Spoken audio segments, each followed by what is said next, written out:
It's time to hear the story, make the connection, learn the lesson, and gain the wisdom. Are you ready? Let's get charged and be changed. The Sister Speak Brother Break Show. Conversations on grace, healing, and deliverance. This is Marcy Bush. Come on, let's journey together. Instead of just going back to sleep, I got to say, okay, Lord, what is it that you're trying to tell me? What direction are you trying to send me in? Yes. There's a reason for it.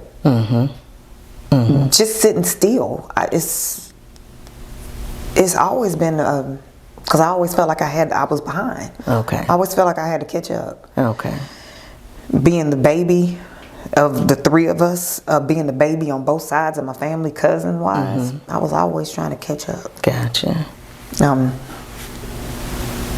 Liking myself. Being okay with who I am. Yes. And loving you. From the inside and the outside. Yes, loving Forgiving myself.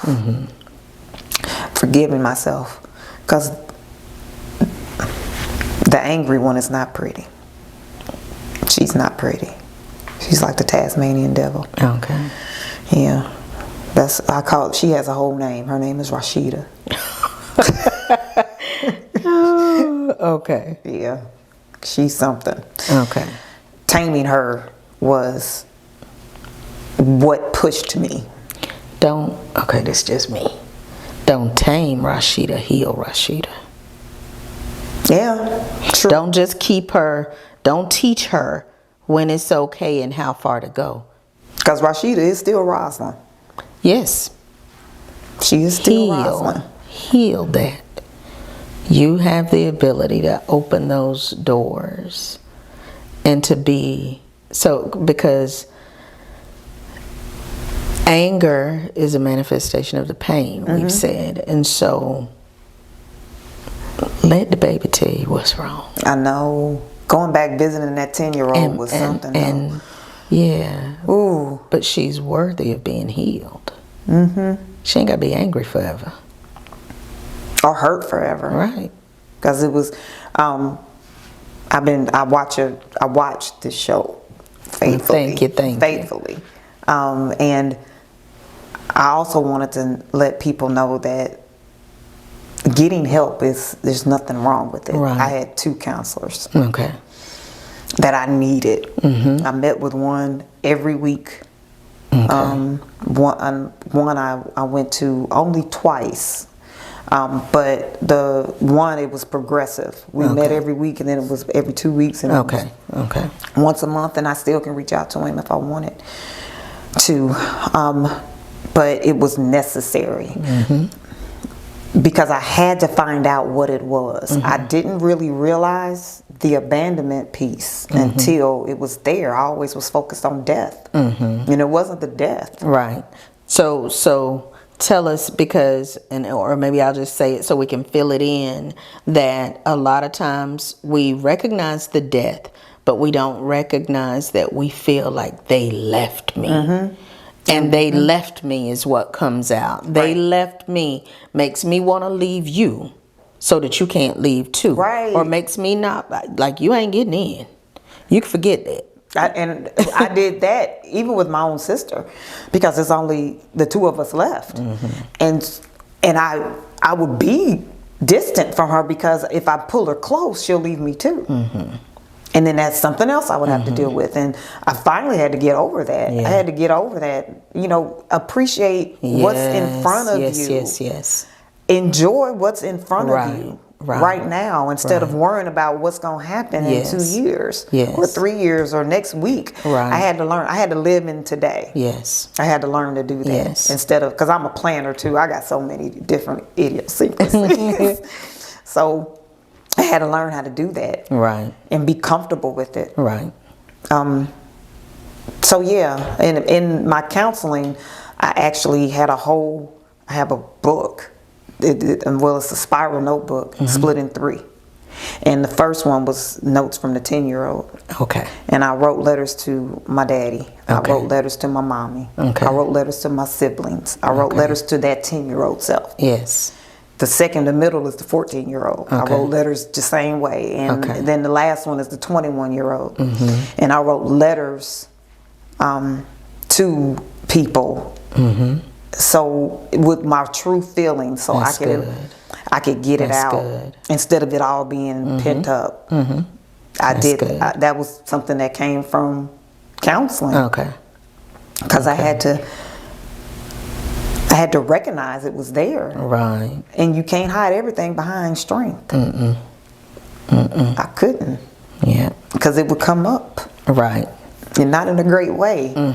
So I learned to channel it Right. and make it more productive. Okay. So let me ask you this. If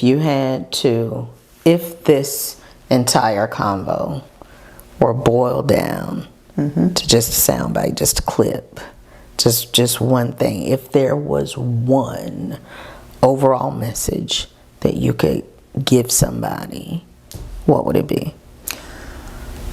I think I will go all the way back to the beginning. Trauma is trauma. Whether that you are old, whether you are young, address it. Address it before it grows. Because trauma's gonna happen. But if you don't know how to address it, the initial trauma, it's gonna be the same thing when the next trauma hits. You have to know how to deal with it. And even if they're children, and I want to say that specifically. Yeah. Yeah. When they're children, don't ignore them because they're kids. Right. They're experiencing it in their own way. Yes. And it needs to be addressed. Right.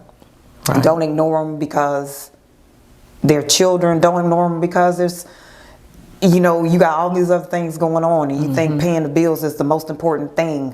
It's not. Right. You could be happy in the dark. Right. You know what I mean? It's so important that those things are not overlooked. I agree. And I think if they're not overlooked, they're dealt with then, so you can stop that weed from growing. Yes. Yes. You have to stop that weed from growing, because it's going to grow. Yes. If And you a don't. lot of times when we don't address what it is, when we don't allow them to address those things, because sometimes they don't know what they're going through. They don't know that it would help to try to put words to it or to let someone in. And so even though it may not be spoken, things are still transpiring. Exactly. On the inside, the enemy often does the talking. and he knows if you don't talk, the devil gonna talk. Exactly. He's gonna start early while they're pliable, and he's gonna say everything he wants to say. And so just knowing, like you said, that the trauma, they experience it as well. Sit down and help them learn how to deal. And I believe before we can do that, but I believe that one of the things that we have to commit to as grown folk is to dealing care with of our yourself. own. Self-love. Dealing with our own talk, yes.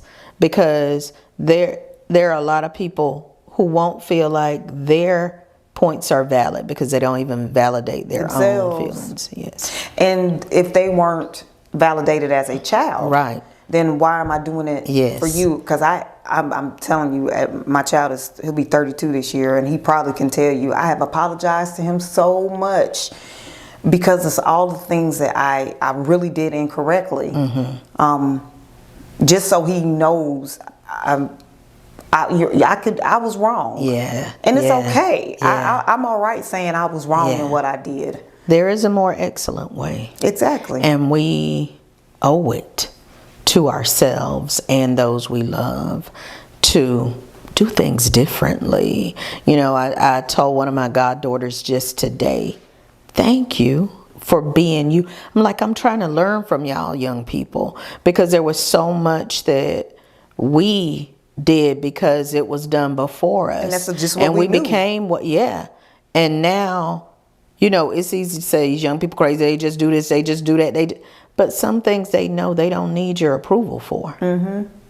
They do what is true to them. And so I'm trying to learn from the young folks. Well, we're going to do at the core. Okay. These little rapid fire questions. And I'm just going to kind of spin the wheel. I got some in my phone, and I'm just going to see where it lands. When was the last time you listened to the sound of your own breathing? Probably this morning. What's helped you learn to do that? How did you learn to do that? I know it's supposed to be at the core, but you just... How do I think because I had to learn how to be silent and be still. Gotcha. What lifts your spirits when life gets you down? Music. Okay. And I give all thanks to my mother for that. My mother, and she put music in Are you our a lives. dancer? No. Are you a singer? No. You just like it. You like me. Music. That's me, girl. Can't dance, can't sing. But I love me some music. I'll try it, but I cannot sing. Let's see.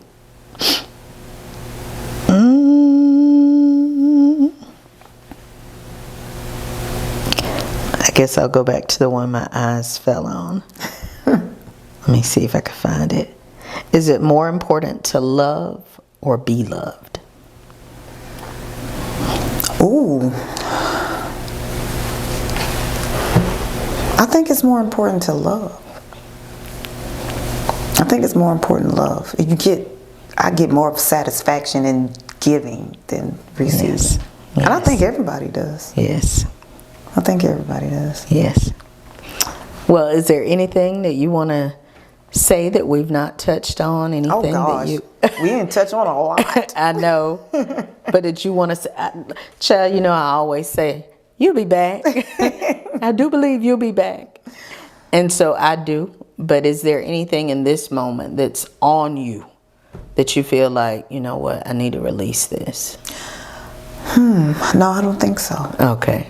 I don't think so. Okay. Well, like I said, I know you'll be back. Because at some point, we're going to start our round tables and have different people with different perspectives so that we can just talk about some stuff. And I'm sure you'll be back. And we'll be watching for that book. Yes. To come to print so that we can get it and learn some of those things that you didn't have the time and space to share with us now. But I really do thank you for taking the time to sit with me. Thank you for having me. Yes, I thank you for your support and your prayers. That means a lot. Knowing that you do watch means a lot because the whole basis of the show is for us to, you know, we read our Bibles as we should. But like you said, like sometimes we tend to look at them as history lessons, or even now when we do get a revelation from them, sometimes we fail to realize that there are people among us, right, whose testimony can be just as powerful as the ones that we read in the Word. Mm-hmm. And so I thank you for sitting and sharing that testimony so that some of us can be helped. No worries from at that. all. Yep. And I want to thank y'all for joining us for the Sister Speak Brother Break show. I ask that you would share this. I ask that you go back and watch it. Come back sometime and watch it again, because as life happens, there may be something that you didn't even realize you needed today. But when you come back and visit, you'll get it. And so I ask you to share it, come back, see it, tell somebody else about the show so that they can be helped by what has happened. Because like Roz said, her life, those things didn't happen just to her, but it happened so that she can help you. So I want to thank you and tell you that we'll see you again next week, same place, same time, for the Sister Speak Brother Break show. Be blessed.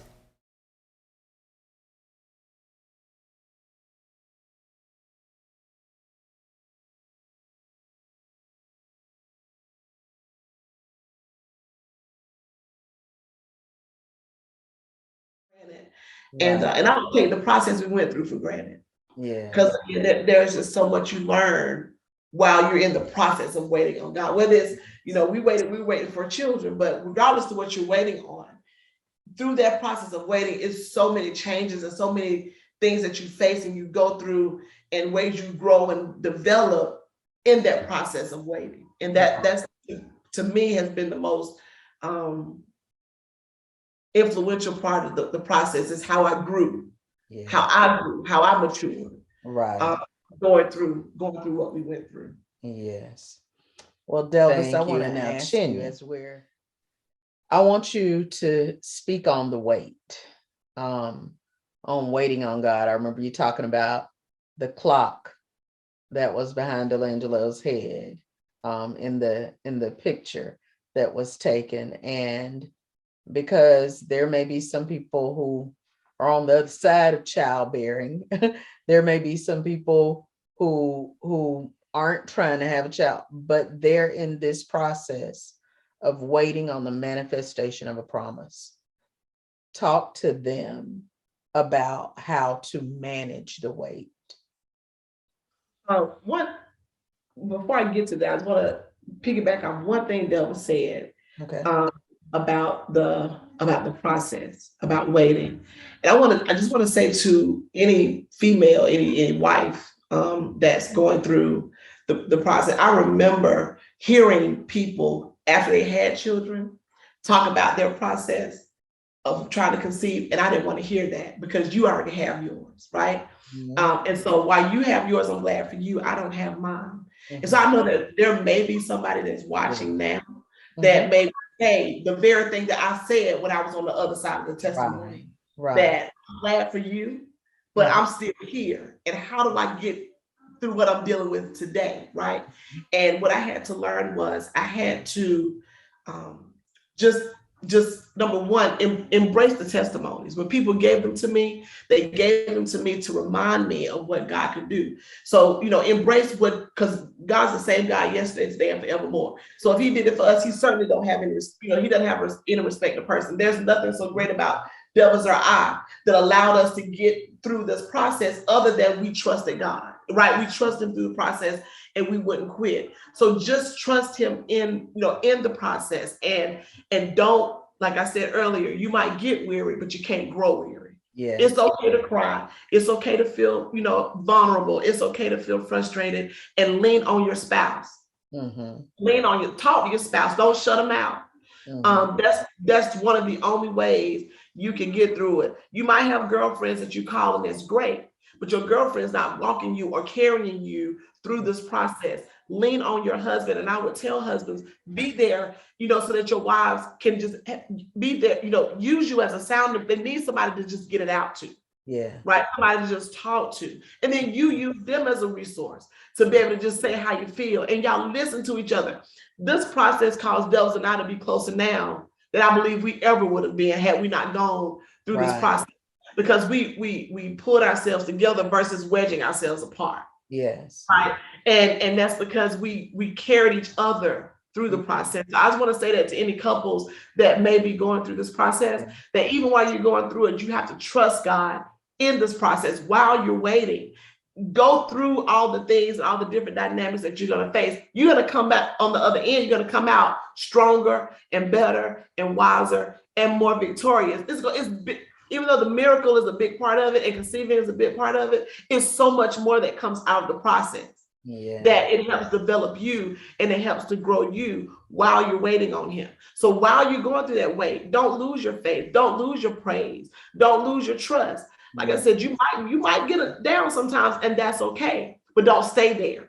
You have to choose to get up and go. You have to choose to be okay. And I'm telling you what I know. When that room turned so dark on me, I had a choice in that moment. I could have stayed there and really went into the deep depths of depression, or I got up and I went to Chuck E. Cheese and I had a good time. Wow. It wasn't easy to do. It was not easy for me to do, but it was a decision that I made because of the trust that I had in God, that even though I didn't feel okay, I knew that I was okay. Yeah. And you might not feel okay, but know that you are okay in the process. And like Delvis said, if you're going through it, God has graced you for it. Yes. He's allowed you. He's great. God would not put more on you than you can handle. And I had to learn that. So if you're in that place, if you or whatever you're waiting on, whether it's a spouse or whatever, make sure that while you're going through that waiting process, that you're giving God the space to develop you to be who you need to be when that moment comes. So that when the miracle comes, you're prepared for it. So it don't overwhelm you, so it don't overtake you, so that you don't crumble whenever the time comes for you to be that wife, or for you to be that mother, or for you to be that CEO or that business owner or whatever. When the time comes, you're being prepared now so that you don't crumble then. Yes. So just go through that process and continue to seek God and ask God, make me who I need to be, develop me into who I need to be, seek him, read his word, talk to him, and just really, really make sure that you're allowing yourself to be developed. I'm able to be the mom that I am today because of what I went through in that process. Yes. And even though I went through postpartum, one of the things I didn't do was prepare myself like I should have for when the miracle arrived. So I crumbled a little bit. So, but I was able to pick up the pieces through what he spoke in me and to me and through me to get myself back together again. Right. So, I just want to, encourage you, if anybody's going through any kind of waiting, embrace the process. Embrace this time. Don't get frustrated. Don't question God. God is a God of timing, not time. It's going to come at the right moment in your life. Just like when Angela was born and that clock was back there and God said to me, that was the appointed time. There is an appointed time for it to come, but you have to wait until that moment comes and just allow God to develop you in that process. Yes. And that's regardless to what you're waiting on. Yes. And again, and just like I said, go through the process so when the manifestation comes, you don't crumble when it's time to show. You don't crumble when it's time to be, when it's time to walk in it and really receive it. You'll be ready to do and be who God has called you to be in this. I'm just so grateful for you all being so transparent and being willing to impart wisdom and faith into those of us who are watching. Y'all are giants. You're giants of faith to be able to go through what you went through and to hold on until the promise manifested. The promises manifested. And I just applaud you too. I know that there are other, because like I say, even as we were talking, there were other things I always end up telling my guests. I feel like you'll be back because there are so many things that are spoken. It's kind of like a spinoff. Another part of the testimony surfaces. And so I won't be surprised if we see y'all again. I already know this is a little mini series of the shows, but I don't care because it's important. To me, it's important that the body of Christ, I think about often that, and we should read our word and we should learn from our word. But so many times we take it to the thousands and thousands of years ago. And that's where we want to gain all of our encouragement. And we overlook the people that are currently in the body of Christ with us, those who have walked through it and that we can touch and speak to and not have to wonder, how did Hannah feel? Or how did Sarah feel? Or we don't have to wonder when we can say, girl, Chinya, what was that like? So I'm to the point, I don't want to overlook the testimonies that are around us. Just really quickly, I was thinking this morning, my mind went back. There was a guest who I'm supposed to interview him, have a convo with him later today. And he called me this morning and he had an accident last night and totaled his car. We won't be able to do the conversation today. And the thing is, I'm like, that's another testimony. And I was just thinking about another miracle. And it reminded me of some years ago. I remember I was in the intercessory prayer room, and it was like nearing the end of one of our sessions of prayer. And it's like I heard this question, I heard this statement, and then a question like, miracles happen every day. Why you don't have one? And I was like, and in the moment it felt like a rebuke, but it was a question. I mean, and I'm saying, well, later, I'm like, where did that question come from, God? Then later on, I was reminded of it sometime down the road. It came back to me, and he was like, you don't need a miracle till you need one. And I'm like, okay. And then today, when I was thinking about my conversation with y'all, thinking about the gentleman who I will have the convo with, and I started thinking, and it's like I just heard, I'm surrounded by miracles. And that time when I heard the statement and the question, miracles happen every day, why you don't have one? In that moment, what I heard was, but you do. You just don't always recognize them. So I'm going to do my best to recognize the miracles. Recognize the miracles that are around me, because I got them. Thanks so much for joining us today. If you've been blessed by today's show, feel free to let us know. And if you'd like to sow into this ministry, become a sponsor, or contact us, you can reach us at 803-221-0169. Or you can email us at the ssbbshow@gmail.com. Let's continue this journey together. Missed any of our past episodes? The pain that I've gone through, I've been through lots. Depression, perversion, low self-esteem, rejection. But I'm here, and I'm loving life, and I'm changed forever. I'm trying to maim you, to leave you, like physically and mentally, maim you. He wanted your life. I don't think he so much wanted my life is that he wanted some results.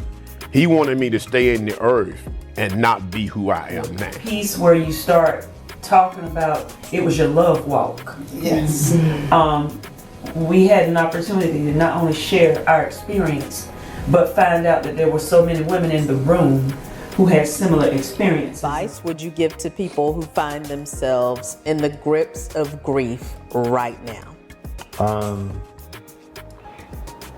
The pain is inevitable, but the suffering is optional. You were still sick, you still weren't well, but did something change for you when they gave it a name? Yes, because once they put a label on it, I felt like it was putting a label on me.